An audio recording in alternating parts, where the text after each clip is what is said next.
Hello everyone, welcome again to my YouTube channel friends. आज के video में आप सभी का स्वागत है और आज के वीडियो में हम लोग अपना एनसीईआरटी का चैप्टर 3 मोशंस ऑफ अर्थ पृथ्वी की गतियाँ डिस्कस करेंगे। इससे पहले मैं 2 चैप्टर्स चैप्टर नंबर 1 और चैप्टर नंबर 2 दोनों डिस्कस कर चुकी हूँ और सीटेट पेपर 2 में उनसे जो प्रीवियस ईयर में क्वेश्चंस आए हुए हैं वो भी मैं डिस्कस कर चुकी हूँ। तो फ्रेंड्स चलिए स्टार्ट करते हैं।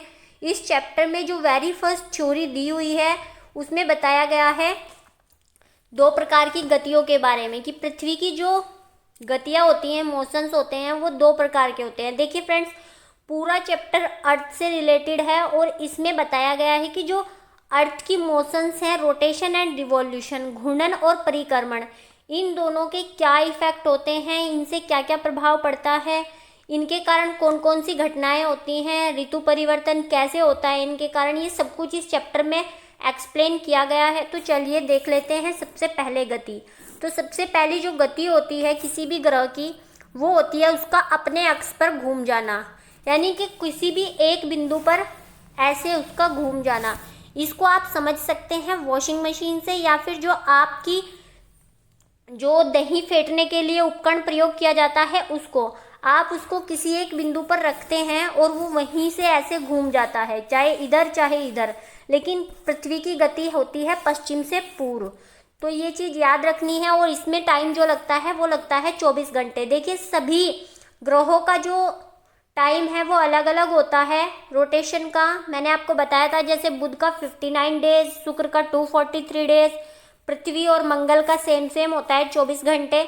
तो पृथ्वी का अपने अक्ष पर घूमना, ये ध्यान रखना है, अपने एक्सिस पर रोटेट करना, ये कहलाता है आपका रोटेशन।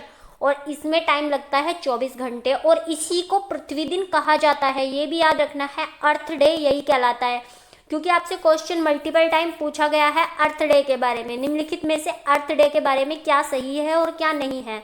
तो पृथ्वी का अपने अक्ष पर घूमना ही अर्थ डे कहलाता है और इसमें 24 घंटे लगते हैं। सेकंड जो मोशन आती है वो आती है आपकी परिक्रमण, रिवॉल्यूशन। और रिवॉल्यूशन का मतलब होता है किसी भी ग्रह का, सूरज ये हमारा सन है और इसके चारों तरफ जो भी ग्रह घूमता है उसको हम कहते हैं रिवॉल्यूशन। तो यहाँ पे बात की गई है पृथ्वी की, तो पृथ्वी का ऐसे इसके चारों तरफ घूमना ही जो है वो रिवॉल्यूशन कहलाता है। और ये किसकी, सूर्य के चारों ओर दीर्घवृत्ताकार कक्षा में घूमना होता है और इसमें टाइम लगता है आपको 365 दिन 6 घंटे। इसीलिए प्रत्येक चौथा साल लीप वर्ष हो जाता है, क्योंकि देखिए हर साल 6 घंटे जुड़ते हैं, तो 6 चौक 24, यानी 6 को 4 से मल्टीप्लाई करेंगे तो 24 आएगा और इसी कारण हर चौथे साल 366 डेज हो जाते हैं। इसके बाद पृथ्वी का देखिए फ्रेंड्स, पृथ्वी अपनी कक्षीय सतह से, देखिए एक होती है कक्षीय सतह, ये एक 90 डिग्री का कोण है और पृथ्वी यहाँ से ऐसे झुकी हुई है। तो ये पृथ्वी यहाँ से झुकी है तो ये 23.5 डिग्री अपने अक्ष पर घूमी है, एक्सिस पर। लेकिन अगर हम इस कक्षा से कोण देखें तो ये 66.5 डिग्री होता है। कई बार हम लोग कंफ्यूज हो जाते हैं, वहाँ पे पूछा जाता है कि पृथ्वी अपनी कक्षीय सतह से 23.5 डिग्री झुकी हुई है और हम इसको सही मान लेते हैं, जबकि ये गलत है। कक्षीय सतह से 66.5 और अक्ष पर 23.5 डिग्री ये झुकी हुई है। वह समतल जो कक्ष द्वारा बनाया जाता है उसे कक्षीय समतल कहते हैं। पृथ्वी के अपने कक्षीय और अक्ष पर घूमने के कारण ही दिन रात होते हैं। तो देखिए फ्रेंड्स, आपसे बताया गया है कि जो ये पृथ्वी है इसके घूमने के कारण क्या होता है, यानी कि जो पृथ्वी की रोटेशन और रिवॉल्यूशन टाइम है इससे क्या इफेक्ट पड़ता है। तो इससे 2 तरह के इफेक्ट पड़ते हैं। पहला तो इसी के कारण दिन और रात होते हैं, क्योंकि पृथ्वी के आधे भाग को ही सूर्य का प्रकाश मिलता है। जो भी भाग पृथ्वी का सूर्य की ओर होता है वहीं तक जो है आपका प्रकाश पहुंच पाता है और वहीं पे दिन होता है। और दूसरा जो इसका इफेक्ट होता है वो होता है हमारे ऋतु। तो पृथ्वी में जो ऋतु परिवर्तन होते हैं इसके भी 2 कारण हैं। एक तो पृथ्वी का टिल्ट होना, अपने अक्ष पर झुका होना, और दूसरा इसका रिवॉल्यूशन। और इसी तरह से दिन रात होने के भी 2 कारण हैं, एक पृथ्वी का रोटेशन और दूसरा रिवॉल्यूशन। अब नेक्स्ट जो आता है इसमें आता है प्रदीप्ति वर्त, और प्रदीप्ति वर्त से मल्टीपल टाइम और बहुत सारे क्वेश्चंस पूछे गए हैं। इसको हम कहते हैं circle of illumination. Circle of illumination का क्या मतलब है, इसको आप यहाँ पे इस चित्र के माध्यम से समझ सकते हैं। देखिए फ्रेंड्स, पृथ्वी क्या है, पृथ्वी अपनी सतह पर 23.5 डिग्री झुकी हुई है। ऐसे ये झुकी हुई है, यहाँ पे नॉर्थ पोल है और यहाँ पे साउथ पोल है। लेकिन जब ये पृथ्वी सूर्य के सामने है तो पृथ्वी पर जो सूर्य का प्रकाश है वो यहाँ पड़ेगा। तो आप देख सकते हैं, देखिए मैं फिर से इसको बना देती हूँ। ये ऐसे है और ये 23.5 डिग्री झुकी हुई है और सूर्य का प्रकाश पड़ रहा है ऐसे।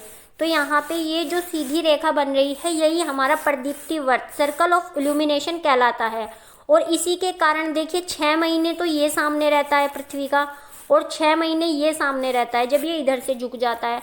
तो इसी कारण से ध्रुवों पे 6 माह के दिन और 6 माह की रात भी होते हैं। तो खैर, अपने सर्कल ऑफ इल्यूमिनेशन के पॉइंट पे आते हैं।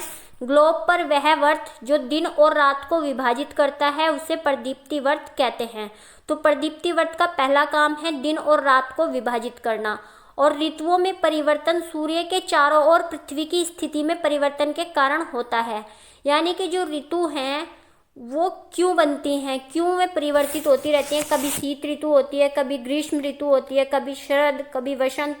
तो ये 4 तरह की ऋतुएं जो होती हैं ये पृथ्वी के रोटेशन के कारण ही होती है और पृथ्वी के टिल्ट होने के कारण होती हैं, पृथ्वी के एक ही दिशा में झुके होने के कारण। देखिए फ्रेंड्स, पृथ्वी अगर 23.5 डिग्री ऐसे झुकी हुई है तो ये घूमते टाइम ऐसे ही झुकी रहेगी, मतलब ऐसे, फिर यहाँ भी ऐसे ही रहेगी और यहाँ भी ऐसे ही रहेगी। इसी कारण जो यहाँ से यहाँ तक का समय होता है वो यहाँ पे उत्तरी ध्रुव पे प्रकाश रहता है और जब यहाँ का समय होता है तब दक्षिणी ध्रुव में प्रकाश रहता है। 6 माह के दिन और 6 माह की रात।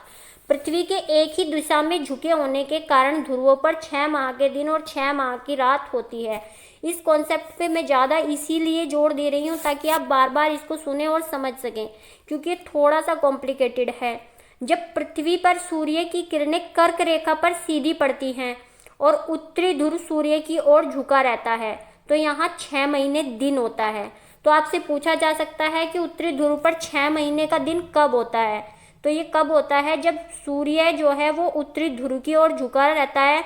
उत्तरी ध्रुव सूर्य की ओर झुका रहता है, सूर्य नहीं। सूर्य तो अपनी स्थिर है अपनी जगह पर। अगर वो घूम भी रहा है तो वो यूनिवर्स के चक्कर लगा रहा है जिसमें कि हमें बहुत लंबा टाइम लग जाएगा।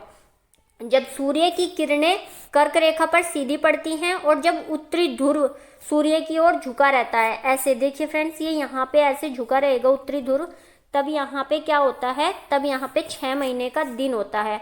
और इसी प्रकार की स्थिति दक्षिणी ध्रुव में होती है।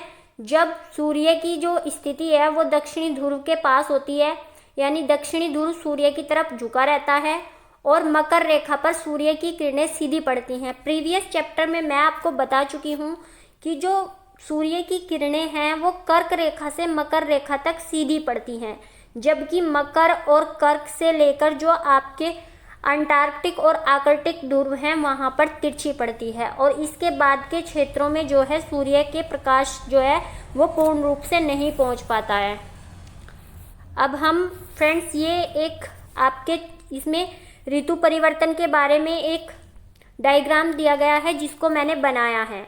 इस डायग्राम को समझने से पहले आपको समझना होगा कि पृथ्वी पर जो ऋतुएं होती हैं वो 4 ऋतु होती हैं, ग्रीष्म, शीत, शरद और वसंत। और यहाँ पे और ये सब क्यों होती हैं, ये होती है पृथ्वी के अपने अक्ष पर। ऐसे देखिए ये झुकी हुई है और जबकि प्रकाश यहाँ तक पहुँच पा रहा है। तो ये 23.5 डिग्री जो अपने अक्ष पर झुकी हुई है और 66.5 डिग्री जो अपनी कक्षा में झुकी हुई है, इसके कारण, और ये ऐसे जब सूर्य के चक्कर लगाती है तो इसके कारण ऋतुएं होती हैं। और इससे 4 जो घटनाएं हैं वो होती हैं, 4 महत्वपूर्ण दिन आते हैं और वो 4 महत्वपूर्ण दिन 2 भागों में बटे हुए हैं। एक तो आयनांत, उत्तरी आयनांत और दक्षिणी आयनांत। जैसे ही मैंने आपको बताया था कि जो भूमध्य रेखा है वो 2 भागों में बांटती है, ये तो होता है आपका आयनांत। और इसी तरह से 2 जो विषुव होते हैं जिनको हम कहते हैं इक्विनॉक्स, 2 ही इक्विनॉक्स होते हैं। ये कैसे होते हैं, जब सूर्य के पास पृथ्वी का ये वाला भाग होता है ऐसे, इसको कहते हैं हम इक्विनॉक्स। और जब ऐसे ये पूर्वी और पश्चिमी होता है, ये जब पूर्वी गोलार्ध और पश्चिमी गोलार्ध सूर्य की तरफ होता है इसको कहते हैं हम सोलिस्टिक। और ये सोलिस्टिक मतलब होता है आयनांत। तो अब आप इसको देखिए, जब हम शुरू करते हैं अपना मार्च से, देखिए जब सूर्य जो है यहाँ से पृथ्वी पर प्रकाश होता है तो यहाँ पे होता है वसंत ऋतु, और ये 21 मार्च को एक इक्विनॉक्स होता है। 2 इक्विनॉक्स मैंने आपको बताए हैं और 2 ही मैंने बताए हैं सोलिस्टिक, जिनको हम आयनांत कहते हैं। ये आप आगे समझ जाएंगे। फिलहाल आप इस चित्र को समझने की कोशिश करें कि पृथ्वी जो है सूर्य के चारों तरफ घूम रही है और ये ऐसे टिल्टेड है और प्रकाश जो है वो ऐसे प्रदीप्ति वर्त पर पड़ रहा है। तो यहाँ पे सबसे पहले जो आपकी बसंत ऋतु है यहाँ पे होता है इक्विनॉक्स। तो बसंत ऋतु में इक्विनॉक्स होगा और ये होता है 21 मार्च को। इसके बाद इक्विनॉक्स का क्या मतलब है कि जो सूर्य की किरणें हैं वो भूमध्य रेखा पर सीधी पड़ रही हैं, यानी कि 2 बार। देखिए पृथ्वी है और मैंने आपको बताया कि वर्ष भर कर्क से लेकर मकर तक सूर्य की किरणें कभी ना कभी सीधी पड़ती हैं। तो एक बार तो सूर्य की किरणें यहाँ से यहाँ तक चलेंगी, फिर यहाँ से यहाँ तक वापस जाएंगी, तो भूमध्य रेखा पर 2 बार सीधी पड़ती हैं। एक बार 21 मार्च को और दूसरी बार 23 सितंबर को। ये होता है इक्विनॉक्स, और ये एक बार बसंत ऋतु में होता है और एक बार शरद ऋतु में होता है। अब मैंने बताया था आपको कर्क रेखा पर और मकर रेखा पर। तो जो कर्क रेखा पर पड़ेंगी वो उत्तरी गोलार्ध में जब ग्रीष्म ऋतु होती है 21 जून को, ये तब पड़ती हैं, और मकर रेखा पर 22 दिसंबर को सीधी पड़ती हैं। यानी 22 दिसंबर को जब उत्तरी ध्रुव में शीत ऋतु होती है तब दक्षिणी ध्रुव में ग्रीष्म ऋतु होती है, और यहाँ पे 22 दिसंबर में सूर्य की किरणें जो है वो सीधी पड़ रही होती हैं, और यहाँ पे 21 जून को कर्क रेखा पर सूर्य की किरणें ऐसे सीधी पड़ रही होती हैं। तो ये मैंने आपको 4 स्थिति बताई हैं, किसके कारण होती हैं, रोटेशन के और रिवॉल्यूशन के। आज इस चैप्टर को हम कंप्लीट करने की कोशिश करेंगे ताकि नेक्स्ट वीडियो में मैं आपसे डिस्कस कर सकूँ इस चैप्टर के प्रीवियस ईयर क्वेश्चंस। अब हम जो मैंने आपको बताया है ये जो आपका आयनंत होता है सोलिस्टिक, उत्तरी आयनंत और दक्षिणी आयनंत, नॉर्थ सोलिस्टिक और साउथ सोलिस्टिक, इसमें क्या होता है। तो जो आपका नॉर्थ सोलिस्टिक होता है उत्तरी अयनांत, इसमें उत्तरी गोलार्ध में गर्मी होती है और यहाँ पे सूर्य की किरणें 21 जून को सीधी पड़ती हैं, और यहाँ कर्क रेखा पर सूर्य की किरणें सीधी पड़ती हैं। तो यहाँ पे 21 जून को उत्तरी गोलार्ध का सबसे बड़ा दिन और सबसे छोटी रात होती है, इसीलिए इसे उत्तरी अयनांत कहा जाता है। यही स्थिति 22 दिसंबर को दक्षिणी ध्रुव में बनती है, दक्षिणी गोलार्ध में बनती है। तो इसको हम कहते हैं, इस स्थिति को दक्षिणी अयनांत, जो आपका साउथ सोलिस्टिक कहलाता है ये, और ये होता है 22 दिसंबर को। इस दिन क्या होता है, सूर्य की किरणें मकर रेखा पर सीधी पड़ती हैं और यहाँ पर सबसे बड़ा दिन और सबसे छोटी रात होती है। अब हम हमेशा पूछते रहते हैं कि 22 दिसंबर को कैसे बड़ा दिन हो सकता है, 25 दिसंबर को कैसे बड़ा दिन हो सकता है। तो ये दक्षिणी गोलार्ध में बड़ा दिन होता है और यहाँ पे सबसे छोटी रात होती है। ये 21 जून, 22 दिसंबर, 21 मार्च और 23 मार्च, ये हमेशा के लिए याद रख लेना है। इस कॉन्सेप्ट को 2 से 3 बार हम पढ़ेंगे तो समझ आ जाएगा। अब मैंने सेकंड, जो इसके कारण जो सेकंड इफेक्ट होता है वो होता है इक्विनॉक्स का, विषु का। ये मैंने आपको बताया था, ये भी 2 बार होता है, 21 मार्च और 23 सितंबर को। अच्छा, ये 2 बार क्यों होता है, ये मैंने आपको बता दिया था कि कर्क से मकर रेखा के मध्य वर्ष भर सूर्य का प्रकाश सीधा पड़ता है और प्रकाश यहाँ से शुरू कर रहा है तो पहले यहाँ आएगा, फिर यहाँ से वापस यहाँ जाएगा। तो ये 1 साल में हो जाती हैं दोनों, यहाँ से यहाँ और यहाँ से यहाँ। इसी वजह से ये 2 बार जो है भूमध्य रेखा पर सीधा होता है और इन्हें ही हम इक्विनॉक्स कहते हैं, 21 मार्च और 23 सितंबर को, जब पृथ्वी का कोई भी ध्रुव सूर्य की ओर झुका नहीं रहता और पृथ्वी पर दिन तथा रात बराबर होते हैं। इसे विषुव इक्विनॉक्स कहते हैं और इस दिन सूर्य की किरणें विषुवत रेखा पर सीधी पड़ती हैं। तो ये था हमारा चैप्टर नंबर 3 और इससे रिलेटेड कॉन्सेप्ट्स। मुझे क्वेश्चंस को देख लेते हैं। तो प्रीवियस ईयर क्वेश्चंस में सबसे पहला क्वेश्चन आ जाता है हमारा, पृथ्वी के सूर्य के चारों ओर घूमने को क्या कहा जाता है। 2 गतियां बताई मैंने, एक रोटेशन और एक रिवॉल्यूशन। तो पहले जो पृथ्वी अपने अक्ष पे घूमती है उसको कहते हैं हम घूर्णन, यानी सी नंबर ऑप्शन हमारा रॉन्ग हो गया। कक्षीय समतल वह अक्ष होता है जहां से पृथ्वी का कोण मापा जाता है। ऑप्शन नंबर बी प्रदीप्ति वर्त, प्रदीप्ति वर्त वो होता है जहां से सूर्य का प्रकाश जो है पृथ्वी के आधे भाग पे पहुंचता है और वहीं पर दिन होता है। तो पृथ्वी को दिन और रात में विभाजित करने वाला वृत्त जो है वो हमारा प्रदीप्ति वृत्त होता है। तो यहाँ पे ऑप्शन नंबर डी हमारा सही हो जाएगा, परिक्रमण यानी रिवॉल्यूशन। अब नेक्स्ट क्वेश्चन हमारा आता है, पृथ्वी दिन कहलाता है। तो पृथ्वी दिन किसे कहते हैं हम, चलिए देखते हैं। ऑप्शन नंबर ए, जितने समय तक सूर्य पृथ्वी पर एक स्थान विशेष पर चमकता है। तो जो स्थान विशेष पर चमकता है उसमें हमारी 4 महत्वपूर्ण स्थितियां हैं, 2 विषुव और 2 सोलिस्टिक, यानी 2 इक्विनोक्स और 2 सोलिस्टिक। तो ये तो नहीं होगा। अब ग्रीनविच का मानक समय, तो ये होता है हमारा एक देशांतर के कारण, जो कि 0 डिग्री देशांतर है और जिसको हमने मानक समय रेखा माना है। अब ऑप्शन नंबर 3 बचता है हमारा, तो यही सही हो जाएगा। इसको भी देख लेते हैं, पृथ्वी द्वारा अपने अक्ष पर घूमने में लिया गया समय।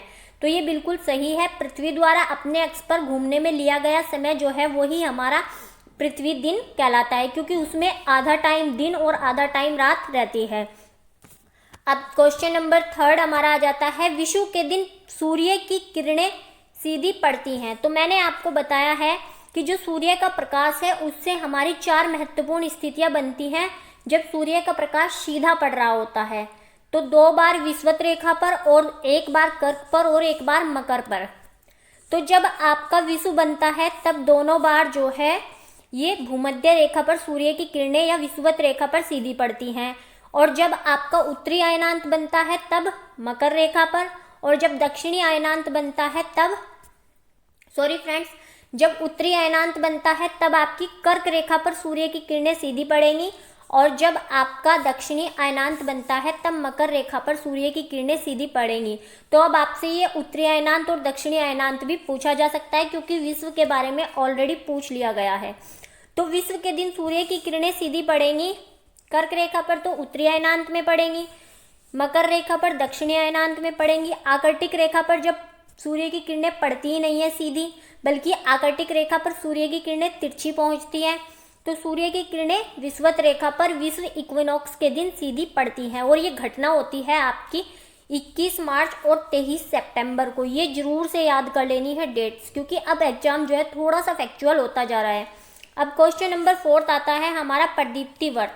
तो प्रदीप्ति वर्त मैं आपको ऑलरेडी बता चुकी हूँ। प्रदीप्ति वर्त पृथ्वी का वह भाग होता है जो दिन और रात को विभाजित करता है और सूर्य का प्रकाश जिस अर्धगोले में पड़ रहा होता है, चाहे फिर वो सीधा पड़ रहा हो, तिरछा पड़ रहा हो या बहुत हल्का पड़ रहा हो, तो वह व्रत जो ग्लोब को 2 बराबर भागों में बांटता है। तो ऐसे व्रत को हम क्या कहते हैं, ऐसे व्रत को हम, एक तो हमारा ये जो व्रत होता है वो विषुवत व्रत होता है, जो पृथ्वी को 2 बराबर गोलों में भागता है, एक नॉर्थ हेमिस्फीयर और दूसरा साउथ हेमिस्फीयर।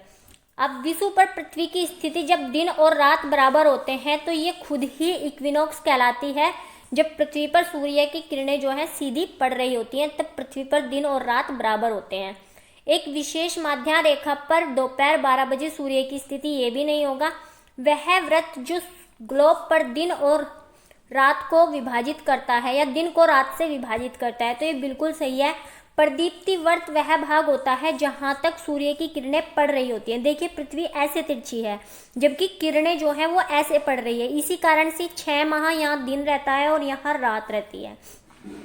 नेक्स्ट क्वेश्चन देख लेते हैं, क्वेश्चन नंबर 5। अपने कक्षीय समतल पर पृथ्वी के अक्ष का झुकाव आनति कोण क्या है। देखिए फ्रेंड्स, यहाँ पे आपसे 2 तरह के कोण पूछे जाते हैं, एक पृथ्वी का झुकाव कक्षीय समतल पर और एक अक्षीय समतल पर। यानी अक्ष पे अगर पृथ्वी पूछे तो ये 23.5 डिग्री होता है, लेकिन अगर आपसे पूछे कक्ष पर, ये कक्षीय समतल है, यहाँ से जहाँ से हम मापते हैं, तो ये हमारा 66.5 डिग्री होता है। तो कक्षीय समतल पर कोण 66.5 डिग्री और अक्षीय पर 23.5 डिग्री। तो यहाँ पे ऑप्शन नंबर डी आपका सही हो जाएगा। अब नेक्स्ट क्वेश्चन पूछा गया है हमसे कि ऋतुएं निम्नलिखित में से किन कारणों से बनती है। देखिए फ्रेंड्स, इस चैप्टर में नहीं दिया हुआ है, ये हमारा 7th में दिया हुआ है क्वेश्चन, लेकिन उसके बावजूद भी मैंने आपको बताया था कि पृथ्वी के अपने अक्ष पर घूमने के कारण और पृथ्वी का एक ही दिशा में झुका होना, इस कारण से हमारी जो है ऋतुएं बनती हैं। ये मैंने आपको थ्योरी में बता दिया था। तो चलिए देखते हैं कौन सा ऑप्शन हमें बताता है परिक्रमण और परिभ्रमण के बारे में, क्योंकि इन्हीं दोनों गतियों के कारण ऋतुएं बनती हैं। जब सूर्य की किरणें मकर रेखा पर सीधी पड़ती हैं तो ये होता है हमारा दक्षिणी अयनांत। जब पृथ्वी के अपने अक्ष पर इर्द गिर्द घूमने के कारण आभामंडल बनता है, ये भी एक अलग स्थिति हो जाती है जो एनसीईआरटी में गिवन नहीं है। ऑप्शन नंबर सी, पृथ्वी का परिक्रमण तथा एक ही दिशा में उसके अक्ष का झुका होना, ये बिल्कुल सही है क्योंकि पृथ्वी अपने अक्ष पर 23.5 डिग्री ऐसे झुकी हुई है और साथ में ये जो है घूमती रहती है सूर्य के चारों तरफ, इसी कारण से ऋतुएं होती हैं। तो ऑप्शन नंबर सी हमारा सही हो जाएगा। पृथ्वी के अक्ष का अपने कक्षीय सतह से, देखिए ये कक्षीय सतह पर 66.5 डिग्री झुकी हुई है, ये स्टेटमेंट हमारा सही है लेकिन इसका सही रीजन नहीं है जो क्वेश्चन में पूछा गया है। अब क्वेश्चन नंबर 7, कक्षा 6 के स्तर पर पृथ्वी का परिभ्रमण पढ़ाने के लिए सबसे उपयुक्त अधिगम सहायक सामग्री होती है। तो क्योंकि इस चैप्टर में हमने सब कुछ जो है ग्लोब के माध्यम से पढ़ा है तो इसके लिए ग्लोब एक अच्छी सामग्री होती है। देखिए इसी से क्वेश्चन बनता है थ्योरी का भी, जो आपके पैडागोजिकल क्वेश्चन हैं वो भी यहीं से फॉर्म होते हैं। नेक्स्ट क्वेश्चन है क्वेश्चन नंबर 8, कल्पना करें यदि पृथ्वी अपने कक्षीय समतल की ओर झुकी नहीं होती, मतलब अगर पृथ्वी अपने कक्ष पे नहीं झुकी होती, ये रिसेंट पूछा गया क्वेश्चन है, तो इससे क्या इफेक्ट पड़ता। तो देखिए सबसे पहला इफेक्ट जो पड़ता वो पड़ता ये कि अगर पृथ्वी ऐसे झुकी ना होकर के ऐसे होती तो सूर्य का किरणें जो पड़ रही हैं ये प्रदीप्ति वर्त जो बनता है, प्रदीप्ति वर्त और आपका जो ये बनता है अक्षीय झुकाव, ये दोनों एक हो जाते और इसी कारण से जो ये 6 महीने ध्रुवों पर रात और 6 महीने दिन होती है ये घटना भी नहीं होती और इसमें जो है कोई विशेष मौसमी परिवर्तन जो है वो भी नहीं होता। तो यहाँ पे हम देख लेते हैं कौन कौन से ऑप्शन हमारे सही हो जाते हैं। तो प्रदीप्ति वर्त और देशांतर रेखाएं एक दूसरे से मिल जाती, प्रदीप्ति वर्त और अक्षांश रेखाएं एक दूसरे से मिल जाती, तो अक्षांश रेखाएं तो प्रदीप्ति वर्त से मिलेंगी ही नहीं, तो ऑप्शन नंबर 2 तो हमारा बिल्कुल रॉन्ग हो गया है। किसी क्षेत्र विशेष में कोई मौसमी परिवर्तन नहीं होता, तो ये बिल्कुल हमारा सही हो जाता है कि जो आपका ध्रुवों पर 6 महीने की दिन और 6 महीने की रात होती है वो नहीं होता, क्योंकि प्रदीप्ति वर्त और जो अक्षीय झुकाव है वो एक हो जाने से पृथ्वी के बराबर भागों में दिन और बराबर भागों में रात होती और किसी क्षेत्र विशेष में मौसमी परिवर्तन होता, तो ऐसा बिल्कुल नहीं है, बल्कि ये है कि किसी क्षेत्र विशेष में कोई मौसमी परिवर्तन नहीं होता। तो यहाँ पे आपका ऑप्शन नंबर 1 और 4 जो है वो सही हो जाता है, क्योंकि जो ध्रुवों पर मौसमी परिवर्तन होता है वो नहीं होता। तो यहाँ पे sorry friends, option number A 1 और 3 आपका सही हो जाएगा, क्योंकि जो क्षेत्र विशेष में कोई मौसमी परिवर्तन अभी होता है ध्रुवों पर वो फिर नहीं होगा। तो यहाँ पे ऑप्शन नंबर आपका 3 और ऑप्शन नंबर 1 सही हो जाएगा। इसको एक बार फिर से समझने की कोशिश कीजिए क्लियर कट, कि जो आपका प्रदीप्ति वर्त है ये और ये जो झुकाव है ये यहाँ से यहाँ पहुँच जाए, तो जो ध्रुवों पर ये मौसमी परिवर्तन है 6 महीने की दिन और 6 महीने की रात ये नहीं होगी। दूसरा जो ये देशांतर रेखा है ये इससे मिल जाएंगी, तो ये ऑप्शन नंबर 1 और 3 आपका सही हो जाता है। अब क्वेश्चन नंबर 9, 21 मार्च और 23 सितंबर ये 2 दिन हैं और इस दिन होता है इक्विनॉक्स, जहाँ पृथ्वी पर दिन और रात बराबर होते हैं। इसका क्या कारण है? तो इसका कारण है विषुवत रेखा पर सूर्य की किरणों का सीधा पड़ना, और सीधा आपको ऑप्शन नंबर बी दिखाई दे रहा है। जब सूर्य की किरणें कर्क रेखा पर सीधी पड़ती हैं और एक ध्रुव सूर्य की ओर झुका रहता है तो ये होती है उत्तरी अयनांत की स्थिति। इसी तरह जब सूर्य की किरणें मकर रेखा पर सीधी पड़ती हैं और कोई भी ध्रुव सूर्य की ओर झुका नहीं होता, ये गलत है क्योंकि इस टाइम पे एक ध्रुव सूर्य की ओर झुका रहता है, तो यहाँ पे बनता है दक्षिणी अयनांत।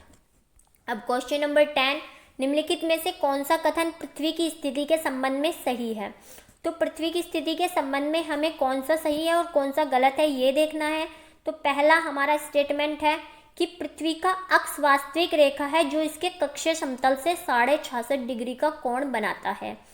पृथ्वी का अक्ष एक वास्तविक रेखा है जिसके अक्ष पर 23.5 डिग्री का कोण बनाता है।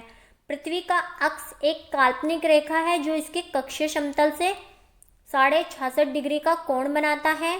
पृथ्वी का अक्ष एक काल्पनिक रेखा है जो इसके कक्षीय समतल से 23.5 डिग्री का कोण बनाता है। देखिए यहाँ पे एक चीज़ आपको समझ लेनी है, कक्षीय समतल और जो ये रेखा होती है ये काल्पनिक रेखा होती है पूर्ण रूप से, क्योंकि ऐसी कोई रेखा प्राकृतिक रूप से पृथ्वी पर खींची हुई नहीं है। तो ये दो ऑप्शंस तो आपके ऑलरेडी रॉन्ग हो गए, क्योंकि इन दोनों में वास्तविक रेखा दिया गया है। अब ये दो ऑप्शन आप पढ़िए। यहाँ पे बात की गई है कक्षीय समतल की, और मैंने आपको बताया है कि पृथ्वी का अक्ष एक काल्पनिक रेखा है जो अपने कक्षीय समतल से 66.5 डिग्री, और अक्ष से यहाँ पे अगर अक्ष होता तो ये भी सही हो जाता। तो यहाँ पे आपका एक ही स्टेटमेंट सही है, और वो है ऑप्शन नंबर 3 कि पृथ्वी का अक्ष एक काल्पनिक रेखा है जो इसके कक्षीय समतल से 66.5 डिग्री का कोण बनाता है। देखिए फ्रेंड्स, इतना बड़ा क्वेश्चन देखने के बाद आपको लग सकता है कि ये क्वेश्चन हम कैसे सॉल्व करेंगे, लेकिन अगर आपके कॉन्सेप्ट क्लियर हैं और आप अच्छे से इसको पढ़ लेते हैं 1 से 2 बार, क्योंकि ऑफलाइन एग्जाम होगा तो आप कितना भी टाइम ले सकते हैं क्वेश्चन पे, और आप जो है इजीली सॉल्व कर सकते हैं इसको। तो फ्रेंड्स, इतने ही क्वेश्चन मैंने इससे लिए हैं, जबकि और भी क्वेश्चंस जो हैं इसमें बनते हैं जो प्रीवियस ईयर में पूछे गए हैं। आई होप आपकी थ्योरी क्लियर करने के लिए इतने क्वेश्चन सफिशिएंट हैं। अगर आपको मेरा ये इनिशिएटिव अच्छा लग रहा है तो प्लीज़ लाइक, शेयर और सब्सक्राइब जरूर करें। आज की वीडियो में इतना ही रखते हैं। नेक्स्ट वीडियो में हम चैप्टर नंबर 4 डिस्कस करेंगे। और फ्रेंड्स, आपके एग्जाम फॉर्म आ गए हैं, और इसके साथ ही 21 जनवरी एग्जाम डेट भी डिसाइड हो चुकी है, तो अपनी तैयारी में लग जाइए। Thanks for watching the video.